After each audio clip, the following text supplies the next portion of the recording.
జై శ్రీరామ్ అందరికీ నమస్కారం వెల్కమ్ టు న్యూస్ అఖండ నేను మీ కస్తూరి శ్రీధర్ మిత్రులారా ఏకంగా మన మిత్ర దేశమైనటువంటి రష్యా కాంగ్రెస్ పార్టీతోనే దొరుకుతుంది ఇదేంద్రా స్వామి కాంగ్రెస్ పార్టీకు రష్యాకు అసలు ఏమన్నా సంబంధమా రష్యా వాళ్ళు ఏంది ఈ కాంగ్రెస్ పార్టీకి కౌంటర్లు ఇచ్చేది ఏంది వాళ్ళ మీద అటాక్ చేసేది అని చెప్పి మీరు అనుకోవచ్చు ఈ న్యూస్ చూడండి ఒకసారి మీకు మంచి క్లారిటీ వస్తుంది న్యూస్ మాత్రం చాలా బాగుంటుంది ఓకేనా అనేక సంవత్సరాల నుంచి ఈ రష్యా మనకు మిత్ర దేశంగా ఉంటా వస్తుంది 1956 నుంచి రష్యా భారత్లో మిత్ర దేశాలుగా కలిసిమెలిసి వస్తున్నాయన్నమాట మన దేశానికి మొదటి నుంచి ఆయుధాలను అమ్ముతుంది ఆయుధాలను సప్లై చేస్తుంది కూడా ఈ రష్యానే మన దేశానికి సంబంధించినటువంటి ఆయుధాలలో 60% వరకు ఈ రష్యన్ మేడ్ ఆయుధాలే ఉన్నాయి యుద్ధ విమానాల దగ్గర నుంచి ఇప్పుడు భారత్లో తయారు చేస్తున్నటువంటి AK-203 ఈ రైఫిల్స్ వరకు మనం రష్యన్ ఆయుధాలనే ఎక్కువగా ఉపయోగిస్తాం అంతెందుకు ఇప్పటి వరకు మనము ఈ రష్యా దగ్గర నుంచి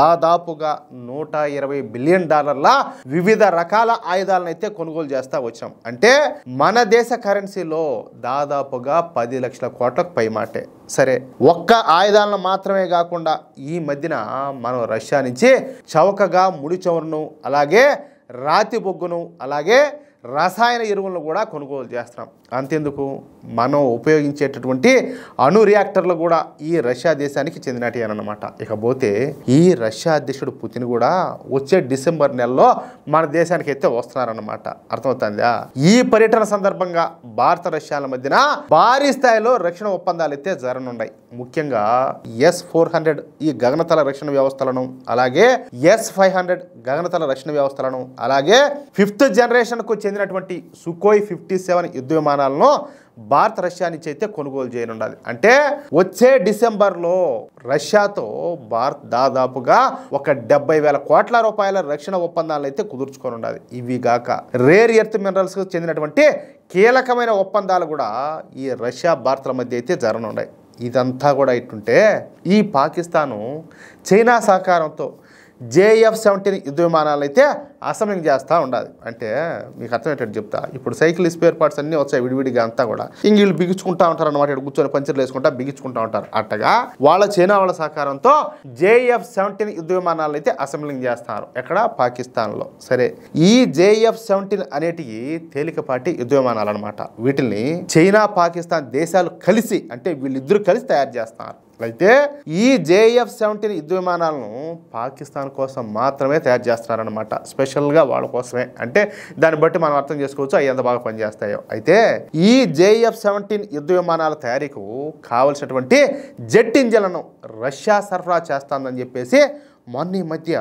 అంతర్జాతీయ మీడియాలో వార్తలు వచ్చాయి చూడండి ఇది కొంచెం జాగ్రత్తగానండి అర్థమవుతుందా అంటే ఆ యుద్ధ విమానాలకు కావాల్సినటువంటి ఇంజన్ను రష్యా సప్లై చేస్తుందని చెప్పేసి ఇది అంతర్జాతీయ మీడియాలో వార్తలు వచ్చినాయి రష్యా ఈ పాకిస్తాన్ యుద్ధ విమానాల కోసం తమ RD-93MA జెట్ ఇంజన్లు సరఫరా చేస్తుందని అమెరికా మీడియా సంస్థలు పెద్ద ఎత్తున ఈ కథనాలన్నింటినీ కూడా వెలువరించాయన్నమాట ఎవరో అమెరికా మీడియా సంస్థలు ఇక్కడ ఒక మాట బాగా ఆలోచించండి భారతదేశానికి రష్యాకు మధ్యన చెడిపోవాలని చెప్పి చాలా మంది కోరుకుంటున్నారు వాళ్ళలో వచ్చేసి అమెరికా ఉండాలి పాకిస్తాన్ ఉండాలి వీళ్ళంతా కూడా చాలా మంది ఉన్నారు ఇప్పుడు ఈ క్రమంలోనే చైనా ఏదైతే వాళ్లకు ఇంజన్లు ఇస్తుందో ఆ ఇంజన్లో రష్యా తయారు చేస్తుంది రష్యా తీసుకొచ్చి చైనాకి ఇస్తే చైనా వాళ్ళు పోయి తిరిగి పాకిస్తాన్కి ఇస్తారని చెప్పేసి ఈ విధమైనటువంటి వార్తలన్నీ కూడా బుట్టించినారు అంతే ఇక మన దేశంలో ఉన్నటువంటి కాంగ్రెస్ పార్టీ చేతికి ఒక ప్రధాన అస్త్రం దొరికినట్టయితే అయిందనమాట ఈ కాంగ్రెస్ పార్టీ నాయకులు పెద్ద ఎత్తున నరేంద్ర మోడీ ప్రభుత్వం పైన విరుచుకుపడిపోయినారు ఒక పక్కన రష్యాతో నరేంద్ర మోడీ ప్రభుత్వం రాసుకొని పూసుకొని తిరుగుతుంది ఏమే అంతేకాకుండా రష్యా దగ్గర నుంచి ఈ ముడి చమురును రసాయన ఎరువులను కొనుగోలు చేస్తుంది ఈ క్రమంలో నరేంద్ర మోడీ ప్రభుత్వం అమెరికా కూడా దూరం జరిగిందని చెప్పి మాట్లాడినారు ఇక్కడ ఒక మాట చెప్తున్నా ఇప్పుడు చమురును కొంటున్నాము అదేమన్నా ఎక్కువ రేటు పెట్టేమన్నా కొంటున్నామా తక్కువ ధరలకే కదా కొంటున్నాము రసాయన ఎరువులు ఉన్నాయి వాటినైనా అంతే ఏదైనా అంటే మన దేశానికి కావచ్చు మన దేశ ప్రజలకు ప్రయోజనం చేకూరుతుంది ఇక్కడ ఇడే మనం నష్టానికి వాళ్ళ దగ్గర నుంచి కొనడంలే మరి మీకు ఎందుకు అంత డిక్కీలో మంట ఎందుకు అంత మంట ఏంది ఆ బాధ ఏంది నాకు అర్థం కావడంలే అంటే దేశం సర్వనాశనం అయిపోయి దేశం వెనకబడిపోయి ఒక సోమాలియా లాగానో లేకపోతే ఒక ఉగాండా లాగానో తయారైతే మీకు బాగుంటుందా జనాలంతా ఆ పాకిస్తాన్ వాళ్ళ దగ్గర బొచ్చులు పెట్టుకొని అడుగు తినాలన్నా అప్పుడు మీ పణానికి బాగుంటుంది కదా చల్లగా సంతోషంగా ఏం మాట్లాడతారు మీరంతా కూడా అయినప్పటికీ కూడా ఈ రష్యా మాత్రం ఈ పాకిస్తాన్కు ఈ యుద్ధ విమానాలకు సంబంధించినటువంటి జెట్ ఇంజన్లను సరఫరా చేస్తుంది అంటే నరేంద్ర మోడీ ప్రభుత్వం ఈ విదేశాంగ విధానంలో ఫెయిల్ అయిపోయింది, భారతదేశాన్ని పూర్తిగా ఫెయిల్ చేసేశారు. ఈ విషయం పైన నరేంద్ర మోడీ ప్రభుత్వం దేశానికి క్షమాపణలు చెప్పాలని చెప్పి మాట్లాడినారు. చూడండి ఎట్టున్నదంటే ఓడివుడో ఒక తప్పుడు వార్తను ఒక దాన్ని సృష్టించాడు, దాన్ని పట్టుకొని వీళ్ళంతా కూడా మోడీ క్షమాపణ చెప్పాలంట. అసలు ఏమి జరిగింది, ఏమి జరుగుతుంది, దాంట్లో వాస్తవం ఎంత, నిజాలు ఏంటి, కనీసం ఏ మాత్రం కూడా ఆలోచించేదిలే. ఓడివుడో చెప్పినాడని చెప్పేసి వీళ్ళు మోడీ ప్రభుత్వానికి క్షమాపణ చెప్పాలని చెప్పి మాట్లాడటం. మోడీ తప్పు చేసేసాడు, వీళ్ళ విదేశాంగ విధానం ఫెయిల్ అయిపోయింది, అది ఎట్లా జరిగింది, ఇది ఎట్లా జరిగింది అని చెప్పేసి. వీళ్ళు అసలు ఈ దేశంలో రాజకీయ నాయకులుగా చలామణి అయ్యేదానికి అసలు వీళ్ళు అర్హులేనా ఒకసారి మీరు ఆలోచించండి. వీళ్ళు చెప్పడం ఇంకా నరేంద్ర మోడీ కేవలం తనకు పేరు వచ్చేటటువంటి విషయాలకే ఎక్కువ ప్రాధాన్యతనిస్తాడు, దేశ ప్రయోజనాలను పెద్దగా పట్టించుకోవడం లేదంటూ ఈ కాంగ్రెస్ పార్టీ అప్పుడే తీవ్రమైనటువంటి విమర్శలు చేయడం మొదలుపెట్టింది. ఏమి కుట్రలో చూడండి ఇవన్నీ కూడా. నరేంద్ర మోడీ ప్రభుత్వం పేరును దెబ్బ కొట్టడానికి విశ్వ ప్రయత్నాలు కూడా చేస్తుంది ఈ కాంగ్రెస్ పార్టీ. దీంతో ఇక నేరుగా మనం కాదు, మోడీ గారు కాదు, భారతీయ జనతా పార్టీ కాదు, ఏకంగా రష్యానే రంగంలో దిగింది. ఈ విషయం పైన రష్యన్ ప్రభుత్వం మాట్లాడతా పాకిస్తాన్ చైనాలు JK-17 యుద్ధ విమానాలను తయారు చేస్తున్న మాట అయితే నిజమే, వాస్తవమే, దాంట్లో అయితే అబద్ధమేం లేదు. అయితే ఈ యుద్ధ విమానాలకు రష్యా జెట్ ఇంజన్లను అందిస్తుందని అంతర్జాతీయ మీడియాలో వార్తలు వస్తున్నాయి. అదంతా కూడా పచ్చి అబద్ధం. మాకు మొదటి నుంచి భారతదేశం మిత్రదేశంగా ఉంటా వస్తుంది. అనేక దశాబ్దాల నుంచి మాకు భారత్కు మధ్యన స్నేహం అయితే కొనసాగుతుంది. ఒక్క డిఫెన్స్ రంగంలో మాత్రమే కాకుండా ఈ మధ్య భారత్తో వ్యాపార వాణిజ్య సంబంధాలు కూడా రష్యా మెరుగుపరుచుకుంటుంది.